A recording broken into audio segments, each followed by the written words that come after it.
दोस्तों नमस्कार, ये है मार्गदर्शन फॉर सिविल सर्विसेज। मैं अनुराग चौधरी। दोस्तों घटना चक्र सामान्य अध्ययन पूर्वावलोकन श्रृंखला में भूगोल के महत्वपूर्ण प्रश्नों के रिवीजन के क्रम में इस वीडियो में प्रस्तुत है विश्व के भूगोल का महत्वपूर्ण टॉपिक सौर मंडल एवं सूर्य से संबंधित महत्वपूर्ण प्रश्नों का रिवीजन, जो आपके आगामी विभिन्न परीक्षाओं के लिए बहुत ही उपयोगी है। तो आइए शुरू करते हैं आज का वीडियो। विश्व के भूगोल के अंतर्गत सौर मंडल एवं सूर्य से संबंधित महत्वपूर्ण प्रश्नों का रिवीजन। दोस्तों थोड़ा सा सौर मंडल के बारे में जान लेते हैं। सूर्य, इसके 8 ग्रह, उनके अनेक उपग्रह एक पूरे परिवार की रचना करते हैं जिसे सौर मंडल कहा जाता है। सौर मंडल का निर्माण लगभग 4.6 बिलियन वर्ष पूर्व हुआ था और सौर मंडल में सूर्य एक तारा है और ऐसे खगोलीय पिंड सम्मिलित होते हैं जो गुरुत्वाकर्षण बल द्वारा उससे जुड़े होते हैं। इसमें ग्रह, बौने ग्रह, प्राकृतिक उपग्रह, क्षुद्र ग्रह, उल्काएं, धूमकेतु और खगोलीय धूल शामिल हैं। सौरमंडल में ग्रहों की संख्या पूर्व मान्यता के अनुसार 9 थी, जो सूर्य से बढ़ती दूरी के क्रम में बुध, शुक्र, पृथ्वी, मंगल, बृहस्पति, शनि, यूरेनस, नेपच्यून, प्लूटो, ये सभी ग्रह थे। लेकिन 14 से 25 अगस्त 2006 के मध्य प्राग, चेक गणराज्य में एक अंतर्राष्ट्रीय खगोलीय संघ की 26वीं महासभा की बैठक हुई, जिसमें प्लूटो को ग्रहों की श्रेणी से हटाकर ड्वार्फ यानी बौने ग्रह की श्रेणी में डाल दिया गया था। तो नई मान्यता के अनुसार ग्रहों की संख्या अब 8 रह गई है। तो आइए शुरू करते हैं प्रश्नों को। पहला प्रश्न है, निम्नलिखित में से कौन सा सौर मंडल का भाग नहीं है, आपको बताना है। ऑप्शन है क्षुद्र ग्रह, धूमकेतु, ग्रह या निहारिका। तो सही उत्तर निहारिका दोस्तों, ये सौर मंडल का भाग नहीं है। दोस्तों आप जान लीजिए, सौर मंडल का निर्माण लगभग 4.53 से 4.58 लगभग 4.6 बिलियन वर्ष पूर्व हुआ था। सौर मंडल में सूर्य यानी तारा और ऐसे खगोलीय पिंड शामिल हैं जो गुरुत्वाकर्षण बल द्वारा सूर्य से जुड़े रहते हैं। इसमें ग्रह, बौने ग्रह, प्राकृतिक उपग्रह, क्षुद्र ग्रह, उल्काएं, धूमकेतु और खगोलीय धूल शामिल है। निहारिका सौरमंडल का भाग नहीं है। अगला प्रश्न है, यह किसने प्रतिपादित किया कि सूर्य हमारे सौर मंडल का केंद्र है और पृथ्वी उसकी परिक्रमा करती है? तो उत्तर है कॉपरनिकस। दोस्तों 1514 में एक हस्तलिखित पुस्तक जो है ये था कमेंट्रेलियस लिटिल कमेंट्री में कॉपरनिकस ने उस सिद्धांत का प्रतिपादन किया था जिसमें कहा गया था कि सूर्य ब्रह्मांड के केंद्र में है और पृथ्वी उसकी परिक्रमा करती है। लेकिन आप जान लीजिए कि 6ठी शताब्दी ईस्वी के प्रसिद्ध भारतीय खगोलविद बाराहमिहिर ने इसे लगभग 1000 वर्ष पूर्व ही बता दिया था कि चंद्रमा पृथ्वी का परिक्रमा लगाता है और पृथ्वी सूर्य की परिक्रमा करती है। अगला प्रश्न है, वह वैज्ञानिक जिन्होंने सबसे पहले ये खोज की कि पृथ्वी जो है सूर्य के चारों ओर घूमती है, ये कौन थे? तो सही उत्तर है कॉपरनिकस। किस वैज्ञानिक ने पहली बार कहा था कि पृथ्वी सूर्य के चारों ओर चक्कर लगाती है और पृथ्वी ब्रह्मांड का केंद्र बिंदु नहीं है? ऑप्शन है गैलीलियो, कॉपरनिकस, आइजक न्यूटन या केपलर। तो सही उत्तर कॉपरनिकस। दोस्तों आप जान लीजिए, कॉपरनिकस ने पहली बार कहा था कि पृथ्वी सूर्य के चारों ओर परिक्रमा करती है और पृथ्वी ब्रह्मांड का केंद्र बिंदु नहीं है। पोलैंड के खगोल शास्त्री और गणितज्ञ निकोलस कॉपरनिकस इस मत के प्रतिपादक थे कि दैनिक गति में पृथ्वी अपने अक्ष पर और वार्षिक गति में स्थिर सूर्य के चतुर्दिक चक्कर लगाती है। इटली के वैज्ञानिक गैलीलियो गैलीलेई ने गिरने वाले पिंडों के आधारभूत नियमों का निरूपण किया है, जबकि अंग्रेज वैज्ञानिक आइजक न्यूटन ने गुरुत्वाकर्षण तथा गति के 3 नियमों का प्रतिपादन किया। जर्मनी के खगोलविद जोहानस केपलर ग्रहों की गति से संबंधित इन्होंने 3 आधारभूत नियमों का प्रतिपादन किया है। अगला प्रश्न है, किसने सर्वप्रथम ये स्थापित किया कि सभी ग्रह सूर्य की परिक्रमा करते हैं? ऑप्शन है कॉपरनिकस, केपलर, गैलीलियो या इमैनुअल कांट। तो सही उत्तर निकोलस कॉपरनिकस। दोस्तों सबसे पहले निकोलस कॉपरनिकस ने ये मत स्थापित किया कि पृथ्वी सहित सभी ग्रह सूर्य की परिक्रमा करते हैं। अगला प्रश्न है, हमारे सौर परिवार के संदर्भ में निम्नलिखित में से कौन सा कथन सही है? पहला है कि हमारे सौर परिवार के सभी ग्रहों में पृथ्वी सघनतम है, तो ये आपका सही है। पृथ्वी के संगठन में मुख्यतः तत्व सिलिकॉन है, ये सही नहीं है। सूर्य में सौर परिवार के द्रव्यमान का 75% अंतर्विष्ट है और सूर्य का व्यास पृथ्वी के व्यास का 190 गुना है, तो यहाँ पर ऑप्शन ए आपका सही उत्तर हो जाएगा। दोस्तों, आप जान लीजिए कि सौरमंडल के सभी 8 ग्रहों में पृथ्वी का जो माध्य घनत्व है ये सर्वाधिक 5.5 ग्राम प्रति घन सेंटीमीटर है।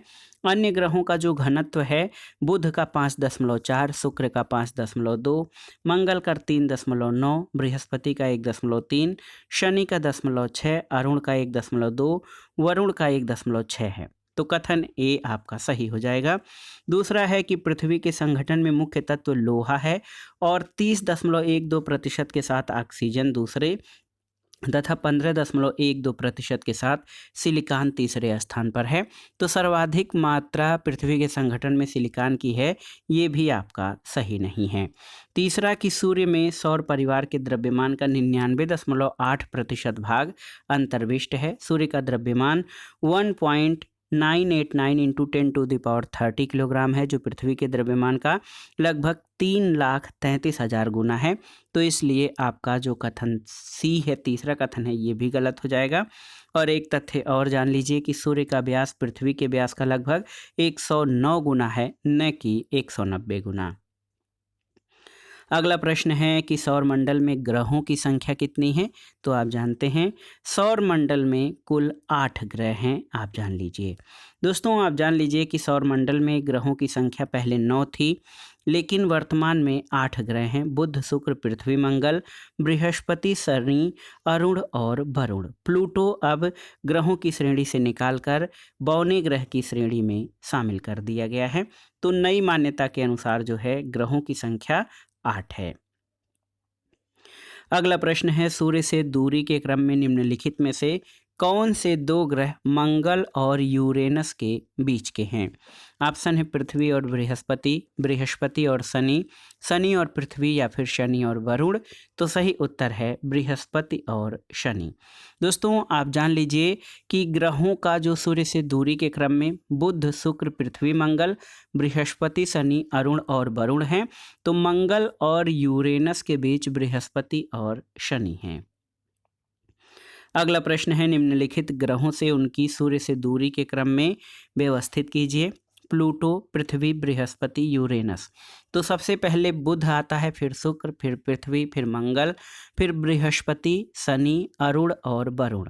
तो यहाँ पर सही क्रम क्या हो जाएगा? तो यहाँ पर सही क्रम आप जान लीजिए, ये आपका हो जाएगा पृथ्वी, उसके बाद बृहस्पति, फिर यूरेनस और फिर प्लूटो। तो ऑप्शन ए आपका सही उत्तर हो जाएगा। अगला प्रश्न है, सूर्य तथा पृथ्वी के मध्य कौन सा ग्रह है? तो आप जान लीजिए सूर्य और पृथ्वी के मध्य बुध और शुक्र ग्रह अवस्थित हैं। ऑप्शन सी आपका सही उत्तर हो जाएगा। अगला प्रश्न है, पृथ्वी स्थित है कहाँ पर? तो सही उत्तर, पृथ्वी जो है दोस्तों ये कहाँ पर स्थित है? आपके पास यहाँ पर ऑप्शन है, तो पृथ्वी शुक्र और मंगल के बीच में स्थित है। तो याद रखिएगा, शुक्र और मंगल के बीच में ऑप्शन ए आपका सही उत्तर है। इसके लिए आपको सूर्य से बढ़ती दूरी के क्रम में ग्रहों का जो अवस्थिति है वो याद रखना पड़ेगा। बुध, शुक्र, पृथ्वी, मंगल, बृहस्पति, शनि, अरुण और वरुण। अगला प्रश्न है, ग्रहों के बारे में क्या सत्य है? ऑप्शन है, ये प्रकाशहीन होते हैं किंतु चमकते नहीं हैं, ये सही नहीं है। ये अप्रकाशवान होते हुए भी चमकते हैं, बिल्कुल सही है। ये प्रकाशवान होते हैं किंतु चमकते नहीं हैं, ये प्रकाशवान भी हैं और चमकते भी हैं। तो केवल और केवल ऑप्शन बी आपका सही है। ग्रह अप्रकाशवान होते हैं लेकिन सूर्य के प्रकाश से प्रकाशित होते हैं। ऑप्शन बी आपका सही उत्तर है कि ग्रह अप्रकाशवान होते हुए भी चमकते हैं। अगला प्रश्न, सूची 1 का सूची 2 से सुमेलन करना है और दिए गए कोड से सही उत्तर का चयन करना है। सौर मंडल का सबसे छोटा ग्रह कौन सा है? तो आप जान लीजिए दोस्तों, सौर मंडल का सबसे छोटा ग्रह जो है ये यहाँ पर जब ये प्लूटो था तो प्लूटो हो जाएगा। सौर मंडल का सबसे बड़ा ग्रह जो है ये आप जान लीजिए कि बृहस्पति है। सौर मंडल में सूर्य से दूसरे स्थान पर ग्रह कौन सा हो जाएगा? तो सौर मंडल में दूसरे स्थान पर बुध शुक्र हो जाएगा। सूर्य से निकटतम ग्रह बुध हो जाएगा। तो यहाँ पर सही मिलान आपका हो जाएगा डी। दोस्तों, बुध सूर्य के सबसे निकट और पूर्व मान्यता के अनुसार प्लूटो के बाद सौर मंडल का दूसरा सबसे छोटा ग्रह है। लेकिन 2006 में प्लूटो को ग्रहों की श्रेणी से जब हटा दिया गया तो अब बुध यानी मर्क्यूरी सबसे छोटा ग्रह हो गया है। सौर मंडल में सूर्य से दूरी के क्रम में दूसरे स्थान का ग्रह शुक्र यानी वीनस है। पहले स्थान पर बुध है। बृहस्पति सूर्य से दूरी के अनुसार 5वां और सौर मंडल का सबसे बड़ा ग्रह है। अगला प्रश्न है, सूर्य के निकटतम कौन सा ग्रह है, आपको बताना है। तो उत्तर है बुध। बुध ग्रह सूर्य से सबसे निकट है। अगला प्रश्न है, निम्नलिखित युग्मों में से कौन सा सुमेलित नहीं है? सौर मंडल का सबसे बड़ा ग्रह बृहस्पति, बिल्कुल सही है। सौर मंडल का सबसे छोटा ग्रह बुध, सही है। सौर मंडल का सर्वाधिक चमकीला ग्रह शुक्र, सही है। सौर मंडल का मंदतम गति वाला ग्रह मंगल, ये आपका सही नहीं है। दोस्तों, आप जान लीजिए सौर मंडल में कुल 8 ग्रह हैं, जिसमें सबसे छोटा ग्रह बुध है, जबकि सौर मंडल का सबसे बड़ा ग्रह बृहस्पति है।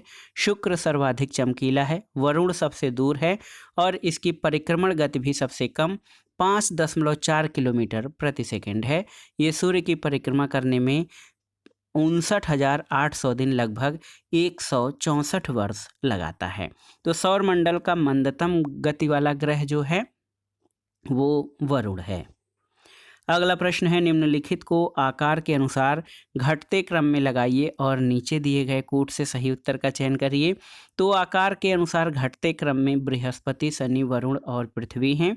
तो बृहस्पति, शनि, वरुण और पृथ्वी 1 4 2 3। तो 1 4 2 3 आपका ऑप्शन सी हो जाएगा सही उत्तर। अगला प्रश्न है, हाइड्रोजन, हीलियम तथा मीथेन प्रमुख गैसें हैं जो विद्यमान होती हैं कहाँ पर? तो सही उत्तर आप जान लीजिए दोस्तों, यहाँ पर इन विकल्पों में जो दिया गया है वो कोई भी सही नहीं है, क्योंकि हाइड्रोजन, हीलियम और मीथेन तीनों गैसों की उपस्थिति बृहस्पति, शनि, यूरेनस और नेपच्यून। तो बृहस्पति, शनि के वातावरण में मीथेन की गौण मात्रा है। प्लूटो पर मीथेन है लेकिन हाइड्रोजन और हीलियम नहीं है। मंगल पर कार्बन डाइऑक्साइड, नाइट्रोजन और आर्गन है। शुक्र पर कार्बन डाइऑक्साइड और नाइट्रोजन है। तो सही विकल्प कोई भी यहाँ पर सही नहीं हो पाएगा। दोस्तों, हाइड्रोजन, हीलियम और मीथेन तीनों गैसें बृहस्पति, शनि, यूरेनस और नेपच्यून। तो बृहस्पति, शनि, यूरेनस और नेपच्यून, यहाँ पर ये तीनों गैसें हाइड्रोजन, हीलियम और मीथेन पाई जाती हैं। अगला प्रश्न है, निम्नलिखित में से कौन सा ग्रह सौर मंडल का नहीं है? बुध, फ्लोरिडा, शुक्र और शनि। तो सही उत्तर है फ्लोरिडा। दोस्तों, बुध, शुक्र और शनि सौर मंडल के ग्रह हैं, जबकि फ्लोरिडा अमेरिका में अवस्थित एक राज्य है। यहाँ पर संयुक्त राज्य अमेरिका का अंतरिक्ष यान प्रक्षेपण केंद्र केनेडी स्पेस मेरिट आइलैंड पर स्थित है और ये केप कैरेवल नावेरल स्पेस फोर्स स्टेशन के पास है।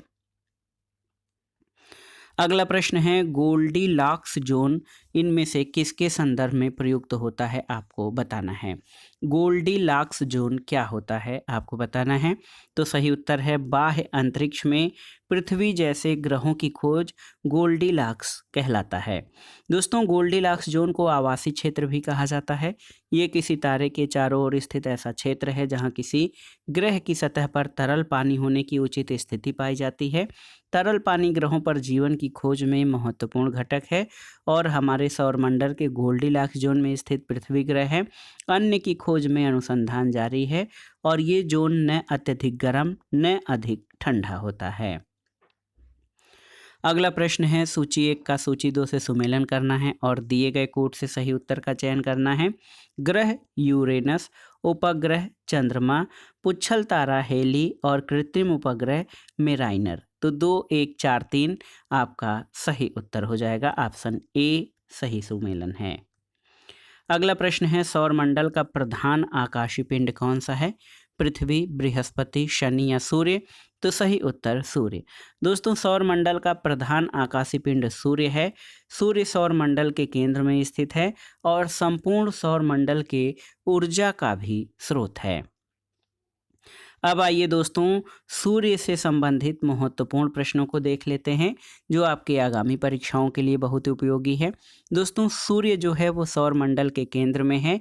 सूर्य का वो भाग जो हमें आंखों से दिखाई देता है उसे प्रकाश मंडल या फोटोस्फीयर कहते हैं। और नासा के अनुसार सूर्य का आकार पृथ्वी से 109 गुना बड़ा है। और आप जान लीजिए, सूर्य के कोर में बहुत अधिक उच्च तापमान पाया जाता है और यहाँ तापमान इतना अधिक होता है कि सभी पदार्थ गैस और प्लाज्मा के रूप में मिलते हैं। और आप जान लीजिए कि सूर्य जो है एक तारा है। सूर्य की समस्त ऊर्जा का जो स्रोत है वो नाभिकीय संलयन है। नाभिकीय अभिक्रियाएं दो तरह की होती हैं, नाभिकीय विखंडन और नाभिकीय संलयन। जहां नाभिकीय विखंडन अभिक्रिया में एक भारी नाभिक दो या दो से अधिक छोटे नाभिकों में टूटता है, वहीं नाभिकीय संलयन में दो छोटे नाभिक आपस में जुड़कर एक भारी नाभिक का निर्माण करते हैं और अत्यधिक मात्रा में ऊर्जा उत्पन्न करते हैं। आइए प्रश्नों पर आते हैं। पहला प्रश्न है, सूर्य के केंद्र में उपस्थित पदार्थ होते हैं। देखिए, सूर्य के केंद्र में उपस्थित पदार्थ होते हैं। ऑप्शन है आपके ठोस, द्रव तथा गैसीय अवस्थाओं में, केवल द्रव अवस्था में, केवल गैसीय अवस्था में, द्रव और गैसीय दोनों अवस्थाओं में। तो दोस्तों, यहाँ पर आप देख सकते हैं कि सूर्य के केंद्र में अत्यधिक उच्च तापमान पाया जाता है, जिसके कारण वहाँ पर उपस्थित सभी पदार्थ गैस और किस रूप में, प्लाज्मा। देखिए, सूर्य के केंद्र में अत्यधिक उच्च तापमान होने के कारण सभी पदार्थ गैस और प्लाज्मा के रूप में होते हैं। तो यहाँ पर कोई भी विकल्प आपका सही या सटीक नहीं है। तो सही उत्तर दोस्तों, सूर्य के केंद्र में अत्यधिक तापमान होने के कारण जो सभी पदार्थ हैं वो सूर्य और प्लाज्मा के रूप में मिलते हैं। और आप जान लीजिए, प्लाज्मा द्रव और गैस के अतिरिक्त पदार्थ की चौथी अवस्था है। अगला प्रश्न है, सूर्य की ऊर्जा उत्पन्न होती है किसके द्वारा? आयनन द्वारा, नाभिकीय संलयन द्वारा, नाभिकीय विखंडन द्वारा या ऑक्सीकरण द्वारा। तो आप जानते हैं सूर्य की ऊर्जा का स्रोत नाभिकीय संलयन है। दोस्तों, तारों से मुक्त होने वाली ऊर्जा, ऊष्मा और प्रकाश का कारण नाभिकीय संलयन अभिक्रिया है। तारों में 1 से 1.5 करोड़ डिग्री सेल्सियस तापमान पर हाइड्रोजन के परमाणु आपस में संलयित होकर हीलियम का निर्माण करते हैं। जैसे 1s2 + 1s2, ये हीलियम और अत्यधिक मात्रा में ऊर्जा उत्पन्न होती है इस अभिक्रिया में। अगला प्रश्न है दोस्तों, हीरक वलय या डायमंड रिंग एक दृश्य है जिसे देखा जा सकता है कब? तो सही उत्तर है केवल पूर्णतया पथ चिन्ह के परिधीय क्षेत्रों पर। ऑप्शन सी आपका सही उत्तर है। हीरक वलय या डायमंड रिंग का दृश्य पूर्ण सूर्य ग्रहण के समय जब चंद्रमा सूर्य को पूरी तरह ढक लेता है, उसके कुछ सेकंड पूर्व और कुछ सेकंड बाद परिधि रेखा पर दिखाई देता है। अगला प्रश्न है, सूर्य ग्रहण कब होता है आपको बताना है। तो सही उत्तर है सूर्य ग्रहण प्रतिपदा या न्यू मून डे के दिन होता है। दोस्तों, सूर्य ग्रहण या सोलर इक्लिप्स की स्थिति तब होती है जब चंद्रमा सूर्य और पृथ्वी के बीच में आ जाता है, जिससे सूर्य का प्रकाश पृथ्वी तक नहीं पहुंच पाता। ये स्थिति केवल प्रतिपदा या अमावस्या के दिन होती है। अगला प्रश्न है, प्रत्येक सूर्य ग्रहण घटित होता है कब? तो उत्तर है प्रत्येक सूर्य ग्रहण केवल अमावस्या या न्यू मून डे के दिन घटित होता है। सूर्य ग्रहण कब होता है? तो दोस्तों, सूर्य ग्रहण तब होता है जब चंद्रमा सूर्य और पृथ्वी के बीच में आ जाता है, तो सूर्य की छाया जो है वो पृथ्वी पर नहीं आती है। दोस्तों, जब आप देख लीजिए चंद्रमा सूर्य और पृथ्वी के बीच में आ जाता है, जिससे सूर्य का प्रकाश पृथ्वी तक नहीं पहुंच पाता है। ये अमावस्या के दिन ये स्थिति होती है। अगला प्रश्न है, खग्रास या पूर्ण सूर्य ग्रहण केवल सीमित भू क्षेत्रों में दिखाई देता है, इसका कारण क्या है? तो उत्तर है पृथ्वी के अनुप्रस्थ परिच्छेद की तुलना में पृथ्वी पर पड़ने वाली चंद्रमा की छाया का आकार छोटा होता है, इसलिए पूर्ण सूर्य ग्रहण केवल सीमित भूक्षेत्रों में दिखाई देता है। दोस्तों, जब चंद्रमा सूर्य और पृथ्वी के बीच आ जाता है तब सूर्य ग्रहण की स्थिति होती है। इस स्थिति में पृथ्वी का जो भाग सूर्य की ओर होता है वहीं चंद्रमा की छाया पड़ती है। साथ ही पृथ्वी के अनुप्रस्थ परिच्छेद की तुलना में पृथ्वी पर पड़ने वाली चंद्रमा की छाया का आकार छोटा होता है। यही कारण है कि पूर्ण सूर्य ग्रहण पृथ्वी के सभी भागों पर एक साथ दिखाई नहीं देता, ये केवल सीमित भूक्षेत्र में दिखाई देता है। अगला प्रश्न है, सूर्य का प्रभामंडल या हॉलो प्रकाश के अपवर्तन से उत्पन्न होता है। ऑप्शन है अस्तरी मेघों के जलवाष्प में, पच्छाभ कपासी मेघों के हिमस्फटिकों में, पच्छाभ मेघों के हिमस्फटिकों में या अस्तरी मेघों के धूलकणों में। तो सही उत्तर ऑप्शन सी, पच्छाभ मेघों के हिमस्फटिकों में। दोस्तों, चंद्रमा अथवा सूर्य के चारों ओर पच्छाभ और पक्षाभ स्तरीय बादलों के अपवर्तन से बने श्वेत दुधिया रंग के छल्ले को प्रभामंडल कहते हैं। अगला प्रश्न है, एक खगोलीय एकक यानी 1 एस्ट्रोनॉमिकल यूनिट औसत दूरी होती है कौन सी? तो सही उत्तर है पृथ्वी और सूर्य के बीच की औसत दूरी को एक खगोलीय यूनिट या 1 एस्ट्रोनॉमिकल यूनिट कहा जाता है। दोस्तों, खगोलीय यूनिट लंबाई मापने की इकाई है। ये सूर्य और पृथ्वी के बीच की औसत दूरी लगभग 150 गुणे 10⁻6 किलोमीटर या 149.6 मिलियन किलोमीटर के बराबर होती है। अगला प्रश्न है कि सूर्य और पृथ्वी के बीच औसत दूरी कितनी है, आपको बताना है। ऑप्शन है 70 × 10⁵ किलोमीटर, 100 × 10⁵ किलोमीटर, 110 × 10⁶ किलोमीटर या 150 × 10⁶ किलोमीटर। तो सही उत्तर ऑप्शन डी हो जाएगा। अगला प्रश्न है, सूर्य से पृथ्वी की दूरी कितनी है? तो सही उत्तर सूर्य से पृथ्वी की दूरी 149.6 मिलियन किलोमीटर है। अगला प्रश्न है, पृथ्वी सूर्य से निकटतम दूरी पर होती है कब? 3 जनवरी को, 4 जुलाई को, 22 मार्च को या 21 सितंबर को? तो सही उत्तर है 3 जनवरी को। दोस्तों, पृथ्वी सूर्य से निकटतम दूरी पर जनवरी के प्रथम सप्ताह में होती है। इस स्थिति को पेरिहिलियन या उपसौर कहते हैं। इसके विपरीत जुलाई के प्रथम सप्ताह में पृथ्वी सूर्य से सर्वाधिक दूरी पर होती है, जिसको अपहिलियन या अपसौर कहते हैं। सामान्यतः उपसौर की स्थिति 4 जनवरी या उसके निकटतम तिथि 2, 3, 5 जनवरी को होती है। उसी प्रकार अपसौर 4 जुलाई या उसके निकटतम तिथि को होती है। अगला प्रश्न और इस वीडियो का आखिरी प्रश्न है कि सूर्य का आकार पृथ्वी से कितने गुना बड़ा है? तो सही उत्तर है सूर्य का आकार पृथ्वी से 109 गुना बड़ा है। ऑप्शन सी आपका सही उत्तर है।